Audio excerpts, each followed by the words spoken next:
넵튠님 원작 이끼가 자라는 집. 난 아이들을 별로 좋아하지 않는다. 철없고 시끄럽고 툭하면 울고.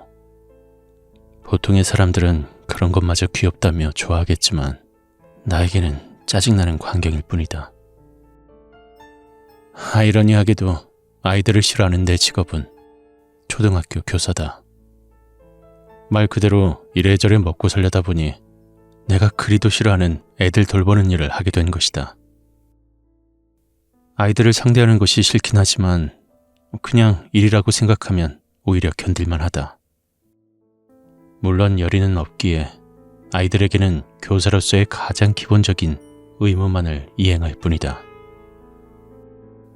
미술 시간. 가족을 주제로 그림을 그리는 시간이었다.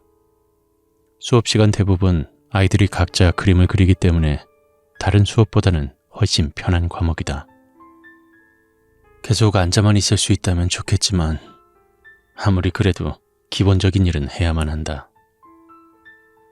아이들 사이로 걸어다니며 아이들이 그리고 있는 것을 둘러보았다. 집 앞에 가족들이 나란히 서 있는 모습, 가족과 소풍을 가는 모습, 밥을 먹는 모습. 비슷비슷한 그림들을 대강 둘러보며 교실 뒤쪽으로 걸어가다가 눈에 띄는 그림을 발견했다.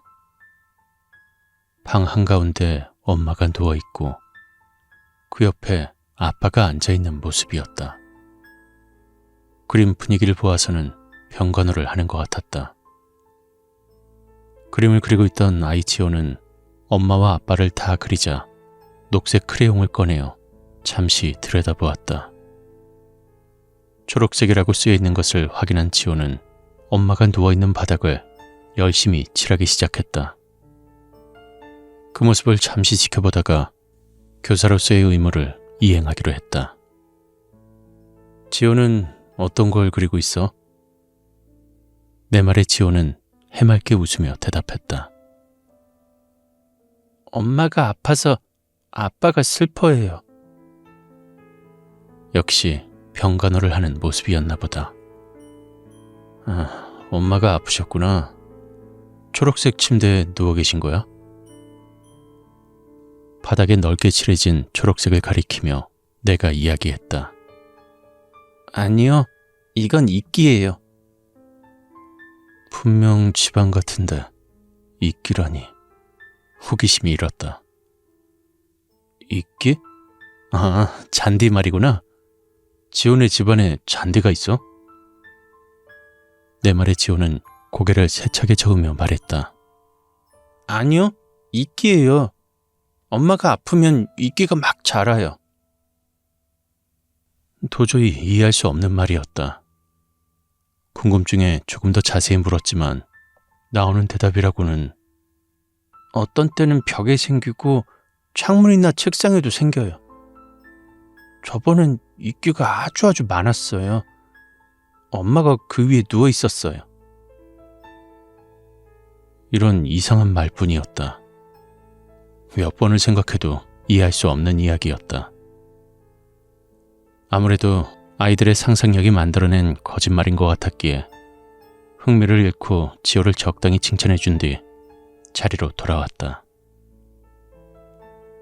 이번 수업에서의 의무는 다 한 것 같으니 남은 시간은 편히 좀 쉴 생각이었다. 그날의 수업을 모두 마치고 집으로 돌아가는 길. 가게 앞에서 아주머니 몇 분이 모여 수다를 떨고 있었다. 그냥 지나쳐가려 했지만 우연히 들린 말에 나는 걸음을 멈추었다. 그 얘기 들었어요?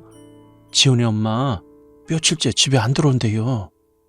아이고, 지훈이 아빠가 술만 먹으면 그렇게 손찌검을 한다던데 도망간 거 아니에요? 아무리 그래도 지호 그 어린 걸 버려두고 도망을 가다니. 지호 엄마 그렇게 안 봤는데. 지훈의 집 이야기였다.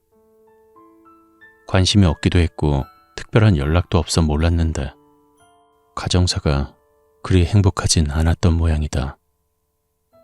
작게 한숨을 쉬며 가정 방문이라도 해야 하나 생각하던 그때 급작스레 떠오른 것이 있었다. 역시 의무감 때문에 훑어보던 아이들의 기록 속에서 지호는 특이한 부분이 하나 있었다. 청록생맹. 지호는 붉은색과 녹색을 구분하지 못한다.